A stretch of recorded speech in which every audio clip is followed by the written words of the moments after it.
பிரிக்கிற துணி, பிரித்த நூல், அது போக கலர் நூல், வெள்ளை நூல், துடைக்கிற துணி எல்லாம் சேல்ஸ் பண்ணிட்டு இருக்காங்க.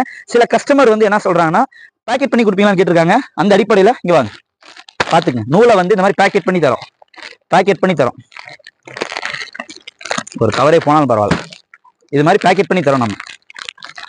இந்த மாதிரி சில பேர் கேட்கறாங்க. இங்க நல்ல கலரா போட்டு உங்களுக்கு எத்தனை பாக்கெட் கேட்டாலும் போட்டு கொடுத்துருவோம். ஹோல்சேல் நம்ம கொடுத்துட்டா இருக்கிறோம். ஹோல்சேல் மொத்தமா நம்ம கொடுத்துட்டா இருக்கிறோம். அதே போக வெள்ளை நூல் இது அச்சோ இப்படி சூப்பரா இருக்குது.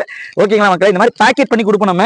இந்த மாதிரி பேக்கெட் அது வந்து நீங்க எந்த வெயிட்ல எங்களுக்கு வேணுமோ நீங்க அதை ஆர்டர் கொடுத்துட்டீங்கன்னா அவங்க வந்து பேக்கெட் பண்ணி கொடுத்துருவாங்க. இங்க கலர் நூல் இதான் இருக்கு. இது வந்து துடைக்கிறதுக்கு வந்து யூஸ் ஆகும். ஓகேங்களா, இது வெள்ளை நூல், இது வந்து துடைக்கிறதுக்கு வந்து யூஸ் ஆகும். ஓகேங்களா, இதை வச்சு கிளீனிங்க்கு ரொம்ப யூஸ்ஃபுல்லா இருக்கும். சில பேர் வந்து இந்த துணியை பிரிச்சாதான் மக்கள் இந்த நூல் வரும். இந்த துணியை பிரிச்சாதான் இதுதான் பிடி துணி சொல்லுவாங்க. இந்த பிடி துணி எத்தனை டன்னு கேட்டாலும் கொடுக்கலாம் மக்களே. ஆனா வந்து குறைஞ்சது ஒரு 4 நாளைக்கு முன்னாடி சொன்னீங்கன்னா ரெடி பண்ணி வைப்பாங்க.